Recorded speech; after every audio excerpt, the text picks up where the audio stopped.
madaxda sharafta leh ee ururka bisha cas madaxda dhalinyarta ee arkaysaan ee ka tirsan laamaha kala duwan ee gobolka Maroodijeex ee ururka bisha cas ee u badan hablaha arkaysaan ee dhalinyarta ah marti sharafta qaaliga ah ee maanta xaggan ugu martiday saaxiibkay Cali Axmed Haybe injineer weeyaan diaspora ka yimid dalkiisii hooyo soo noqday waana mutadawwicii ugu dambeeyay ee maanta isqora ururka bisha cas inuu ka mid noqdo volunteer isagana waan ku soo dhaweynayaa runtii waxaan la ilaawi karayn taariikhda dhabta ah ee ururka bisha cas uu kaga jiro samafalka bani aadamka ama laanqeera cas marka la isku celceliyo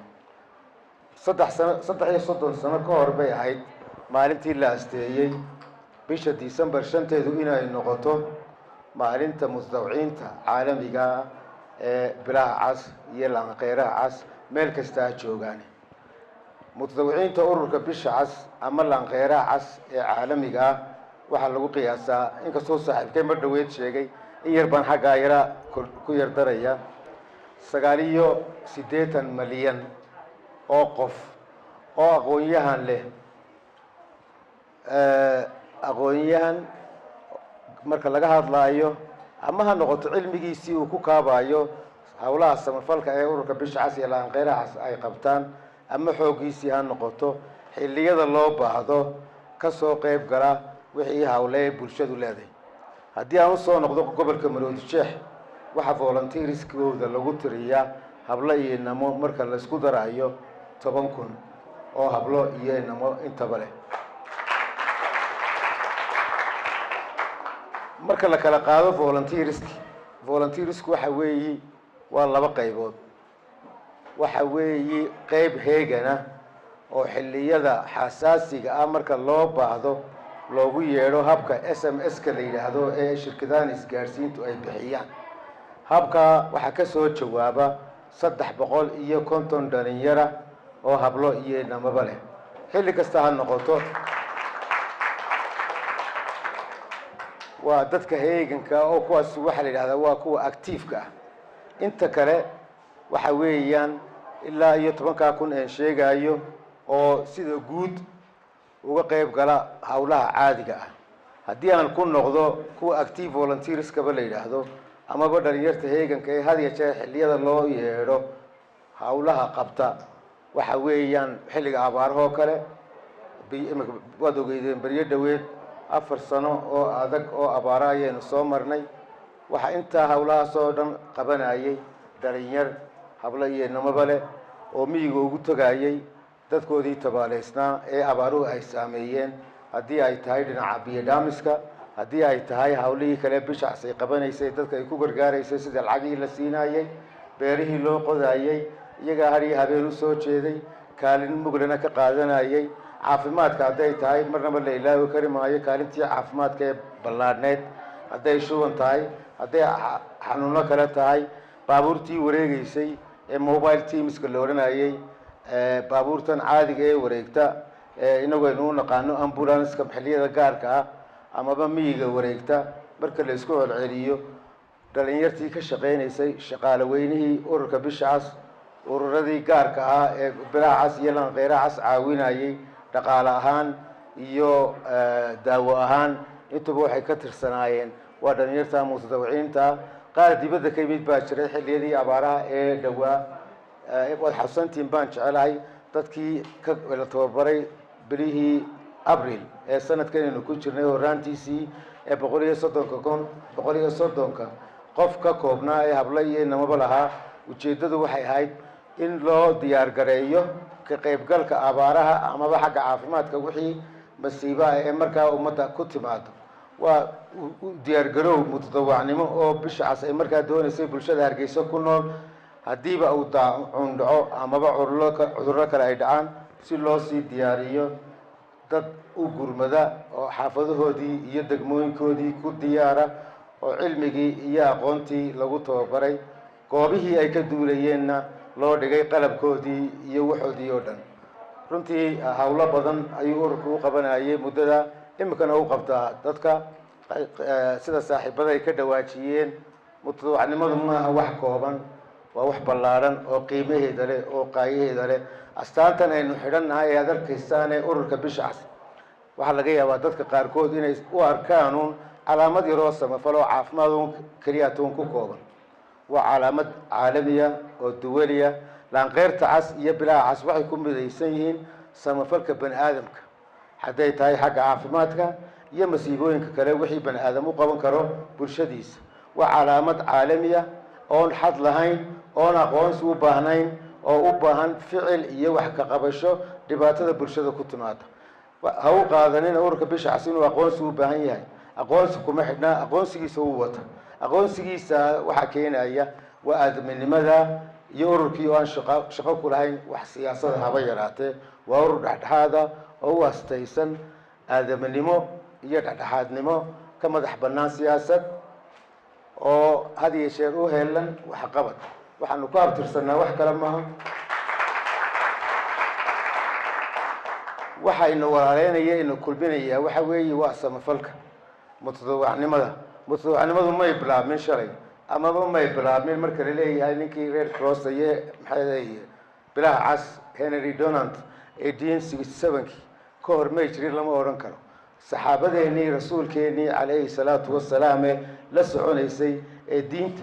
fidinaysay ee naftooda u soo halgantay ee meel walba u galaysay ee qaaliga ahayd saxaabadu maxay ahayd mutadawiciin bay ahayd saxaabadeennii diinta fidinayay rasuulkeennii maxamed la shaqeynaysay ee meel walba gaadhsiinaysay ee waktigii ugu adkaa diinta gaadhsiiyey meel walba oo aada ogeydeen dhibaatooyinkii ku xeernaa saxaabadaasi ayay ahaayeen kuwii mutadawacnimada bilaabay bani aadamkuna dee sideedaba marka waxa weeyi inagu haddii aynu nahay maanta waxaynu ku astaysannahay maalintaa taariikhdeeda inaynu xusno oo aynu ogaano waxayna kulmiyaa inuu yahay wadajir iyo midnimoba waa sabanfalka bani aadamku uu inagu leeyahy qodaxda imika halkaa aad ku arkaysa ee dhulka taalla iyo dhagax halkaa yaalle aad isleedahay hooyaa ku turunturoon ama qof waalidaa ku turunturoon xil baa inaga saaran inaynu dhagaxa ka qaadno qodaxda aynu ka qaadno oo ay noqoto jidkaasi noqdo meel dee aanay dhibaato ka soo gaadhin ciddii maraysay waxaan runtii halkan ka hambaliyeynayaa hablaha faraha badan ee iyaguna maanta kusoo biiray qalinjabintan gaarkaana iskale xafladan maanta ah ee loo xusayo mutadawiciinta iyaguna nasiib u yeeshay waa wax ilaahay kulmiyey taa lafteeda inaad ogaataan baa wanaagsan idinkana waxaanu idku codsanaynaa mutadawacnimadu waxay tahay hore waad u dhigateen laakiin haddana wixii waajibaada ee idinku aada u qaban karaysaan ururka bisha cas ee laga maarmaana shuruudihii iyo principleskii waxaasoo dhan waad garanaysaan waxaan idku soo dhaweynayaa ururka bisha cas intiina jecel inay mabaadi'da mutadawacnimada kula shaqayso oo ay ku soo biirto ujeeddadu ma aha inaynu kala tagnay wax badan baa isku keen xidhaya idinkuna waad noo baahan tihiin annaguna waan idiin baahannahay xooggiina aan u baahannahay aqoontiina aan u baahannahay aqoontiina aan u baahannahay ugu yaraan waa first aidkaa maanta aada barateen waxaan jecelnahay inaad guri walba oo aad ka soo toostaan iyo jaarkiina aada gaadhsiisaan waxa aada barateen inaad ka barateen ururka bisha cas ee gobolka Hargeysa waad ogtihiin macalinkeena Cusmaan ee 12 sano 18 sano soo baraayay casharkan first aid waa mutadawiciin koowaad een anigu ugu umid abaal gaar ah runtii ayuu inagu leeyahay mahadnaq gaarana waynu siinaynaa ardayda faraha badan ee uu markay dhaweedu ka dhawaajiyay ee 9 kun ahayd isaga iyo bisha cas ayaa wada jir tababarka wasiisay waa dad noo qorshaysan oon abaalkooda la gudi karayn waxaa kaloo laga maarmaana in la adogaataan idinku fariinta aan maanta idin faraynaa waxa weeye anigoo ku hadlaya magacayga iyo magaca ururka bisha cas shaqaale weynaha iyo magaca mutadawiciinta intii intiga horreysay dhammaan inaad gaadhsiisaan fariinta ururka bisha cas ee maalintani ay leedahay maalintani waa maalintii mutadawiciinta ururka bisha cas marka la leeyahay dee mutadawac annagu waxaan jecelnahay anagoo dee in badan kasoo sheekeeyey intii cashare aynu qaadanayna dee aynu xaggeenii kusoo kala qaadanay haddana inaydaan fudaysan kelmadda mutadawacnimada iyo casharada aad ka barateen inuu idinka muuqdo sharaftii iyo asluubtii iyo waxbarashadii ururka bisha cas iyo waajibaadkii uu idinku lahaa inaad meel walba gaadhsiisaan albaab walba wixii waajibaaday horena laydinku soo tababaray inaad ururka bisha cas ka gaadhsiisaan. ururku waa urur samafalo aynu wada leenahay. maamulka aad arkaysaan waa maamul furan, waa maamul u bannaan ra'yi iyo talo wixii bulshada hore loogu qabanayo dhammaan, hadday caafimaad tahay, hadday hawlo kale tahay oo samafala. dhinaca waxbarashadoo kale lama ilaawi karo. arday fara badan oo halkan joogta ayaa jirta iyo qaar inaga maqan oo aqoontoodu markii hore ay liidatay, sida wax loo akriyo wax loo qoro aan garanayn. runtii nasiib u yeeshay inay qeybaha waxbarashada dadka waayeelka ah sida wax loo akriyo, xisaabaad iyo intaba soo barteen, first aidna bartay, computerna bartay. maantana meelo badan oo xafiisyada Hargeysa ka mid ah ka shaqeeya ayaa jira. lama soo koobi karo ardayda ka soo baxday ee nooc walba leh, lama soo koobi karo hawlaha samafalka ee ururka bisha cas qabtaan. ururkan dhammaan waajibaadkiisii iyo hawlihiisii intaba waad garanaysaan, waa laydinka sheekeeyey. waxaan jecelahay hadalka idinku dheereen maayo inaan idin idhaahdo hambalyo intiina wax baratay. inta kale dhammaan halkan isugu timid intay naga maqanna maalinteeda ilaahayna gaadhsiiyo, sanadkaas sanadkiisa. hambalyada volunteerska ee meel walba joogta ayaan u gudbinayaa anigoo magacayga dhammaan ku hadlaya magaca ururka bisha cas inaan idhaahdo mar labaad iyo mar saddexaadba waad mahadsantihiin. hambalyo. wassalaamu calaykum waraxmatullaahi wabarakaatu.